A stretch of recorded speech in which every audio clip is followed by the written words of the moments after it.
बहुत पहले की बात है, करीब उसमें समझिए कि मैं 5 साल की थी। 1975 ईस्वी की बात है। मेरे पिताजी उसमें गांव के प्रधान हुआ करते थे, यानी मुखिया थे। सुबह सुबह का समय था, मेरे पिताजी चाय पी रहे थे। उसी समय गांव वाले पूरा हल्ला गुल्ला करते दरवाजे पर आए।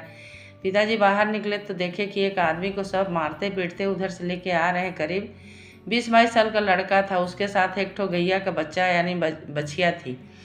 गांव वाले सब बोल रहे थे चोर है, मेरा बच्चिया चुरा लिया है।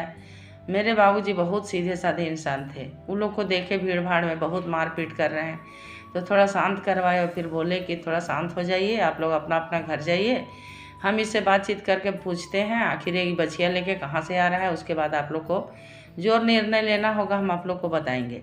सबको अपने अपने घर भेज के बाबूजी सबसे पहले उसे यही प्रश्न किए, भाई कुछ खाया है? तो आदमी बोला, हाँ बाबूजी, खा के ससुराल से आ रहे थे, दही भात खाए थे। तो मेरे पिताजी हंस के बोलते हैं, इसीलिए यात्रा बन गया आपका, इतना मार खा गए? तो बेचारा बहुत रो रहा था। बोला तो फिर पिताजी पूछते हैं कि आखिर तुम कहाँ से आ रहे हो, इतनी बछिया कहाँ मिली?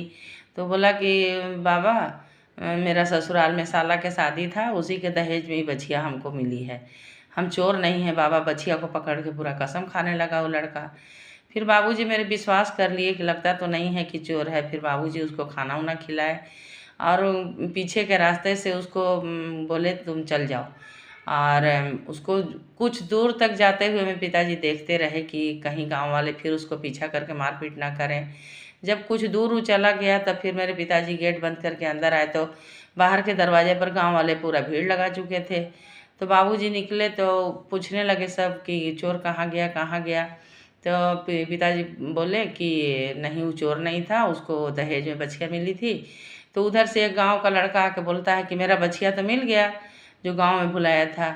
तब मेरे पिताजी बोले कि बताओ, कोई इंसान को इतना तो लोग बिना जाने समझे इतना मारपीट कर दिया, बताओ ये कोई सही बात है? अच्छा बात नहीं है। किसी को जाने पर बिना किसी तरह का निर्णय लेना बहुत ख़राब बात है। आप लोग थोड़ा सोच समझ लेते, बेचारे को कितना पीट दिया। अब सब फिर माफ़ी मांगा बाबूजी से। बोला बाबा गलती हो गया, कह के सब अपना अपना घर गया। फिर मेरे पिताजी बोले कि देखो, आज अगर हम अपना दिमाग से नहीं उसको हम समझते तो आज उसके साथ कुछ गलत हो जाता, थाना पुलिस हो जाता। इस स्टोरी से हमें यही सीख मिलती है, एक कहावत है, कर भला तो हो भला। इंसान अगर किसी के लिए भला करेगा तो उसके साथ भगवान ज़रूर भला करेंगे। धन्यवाद।